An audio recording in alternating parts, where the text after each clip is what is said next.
Oh, hello guys, how are you doing? How's your week going? Today's video is going to be mainly based on the skill-based matchmaking in League Play and my thoughts on it, because essentially this game has got two Master Prestiges, Master level 28, full crown and everything on our team, as well as an Elite and a Green, and the other team has got 3 Elites and a competitor, so someone who's not even been ranked. But before we get into that, I just want to say this is a killer gameplay. I go 44 and 22 using the Krieg. I play quite well. I don't do so much on time. The role I play in this game is more around time, and I let my teammates manage to get, pick some time up for me. It's good to do every so often. So, as you probably have noticed, this is the start of, well, not quite the start of the game. If you guys saw at the beginning of the game, we were already up like 30-something points, and that's basically due to the fact that I've cut the front bit out. So I was playing like arse. I had an AK-74U out for the first hill, which is what I usually do on this map, but I just wasn't able to get to the hill. It wasn't worth, putting up. You guys don't want to just see me go dying, although I did there. But that's going to be enough of the kerfuffle. Let's get straight back into it. So, the skill-based matchmaking in League Play. It used to be okay. I think back in the day when...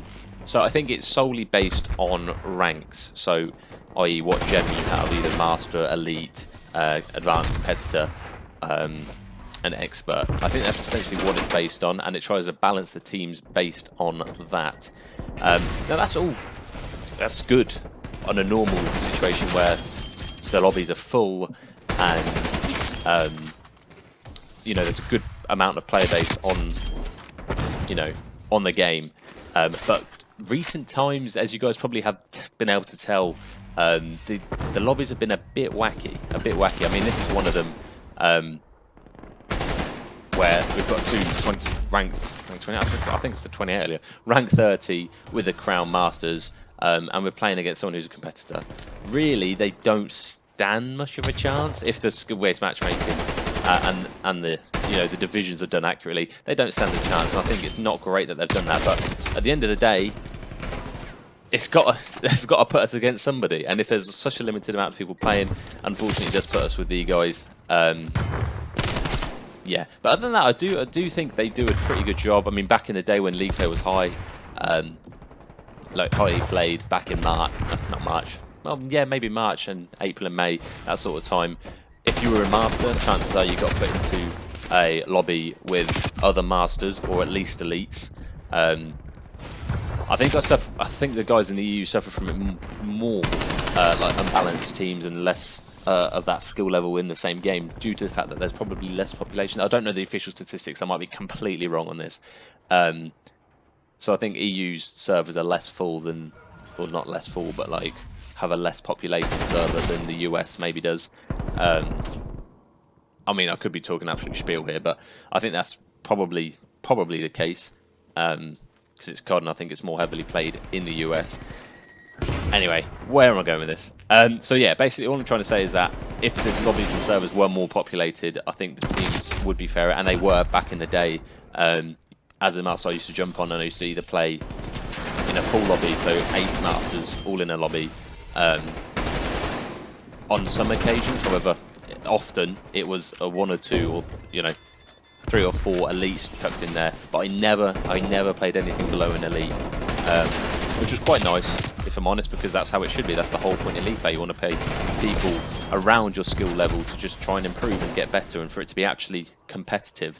The fact that we've been two like high rank Masters have been put into this game, you're seeing here, against a competitor, they're so far apart they shouldn't be in the same lobby. But yeah, as I was saying, I think back in the day when get shat on by the way, when the lobbies are populated, when the servers are populated, even, I think they do pretty well. Now there's got to be some form of League Play and ranked competitive mode in Vanguard, due to the fact that it caused such a stir in COD when there wasn't. I mean, there were pros kicking off. I don't know, you guys probably follow the pro COD competitive side quite a lot, considering you're watching this video. Scump tweeted out to David Vonderhaar, who's like one of the top guys at Tryout, pretty much saying it's it's shocking you guys haven't released a league play or competitive mode with the game's release. So I do think Sledgehammer have got a lot of pressure to release it with some sort of competitive mode. And I think even if they don't release it on the game's release, I feel like they've got to by Christmas at least. So going into New Year, people are going to start playing competitive. And to be honest, I wouldn't mind that. I think having a competitive game mode straight off the bat, for me, wouldn't be ideal. I like to learn the maps a bit, and you can't really learn the maps. It takes time playing the maps in a competitive rule set, sweating your ass off. I think playing pubs for 2 months or so is good for you to be able to get used to the guns, know what's good, and then slowly work your way into learning the maps. So when you eventually jump into league play, I think the skill gap's already there, and the learners, people have already learned the game. You know, as I say, the skill gap's already there, and it should give you an extra, more accurate representation of the skill level of the people who are playing. I think the way these guys did it with the divisions are fine, but as you guys probably know, and my feelings, and I know what you guys' feelings are, because I've spoken to you guys in the comments multiple times, the ranks can be a bit iffy, and they're affected by so many random things, and we actually don't know what it's, you know, affected by.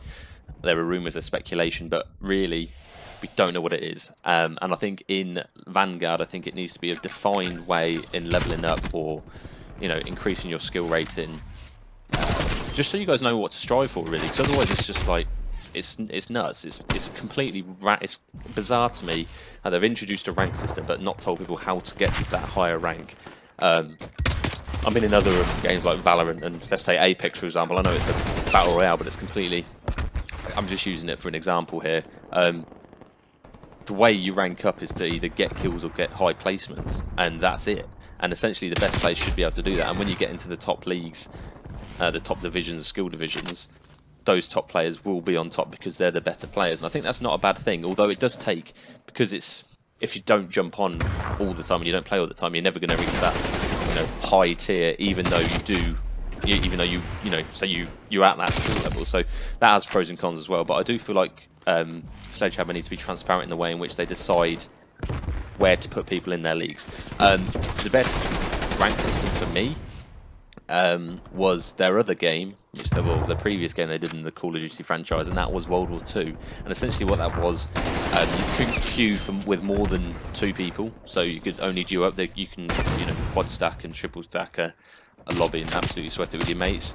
You could only play with at least one other person that you know, and it was an elo. It was an elo system where essentially each of you. I don't know if you guys know how an elo system works. I'm going to assume you don't. For some of you might not.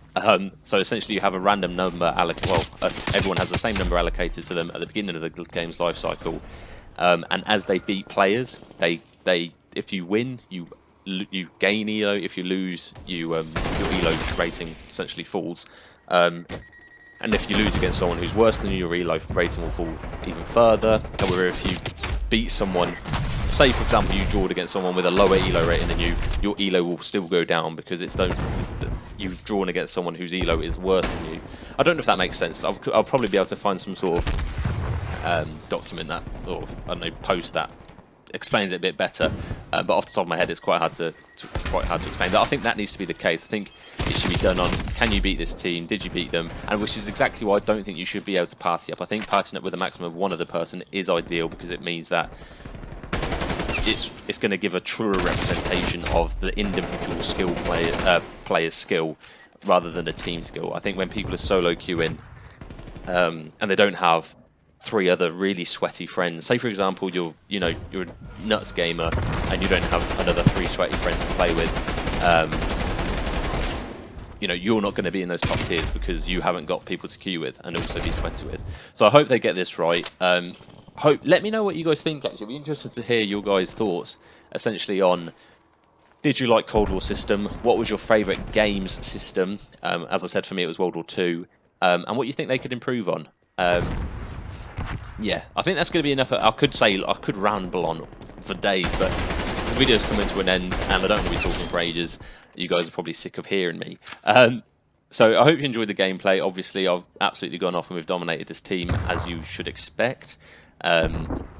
Having 2 Masters on the team against 3 Elites, and I mean, Elite's still banging, don't get me wrong, and the competitor probably isn't the fairest matchmaking. But to be fair, the competitor, I'm not going to be horrible to him. He held his own, and he played pretty well.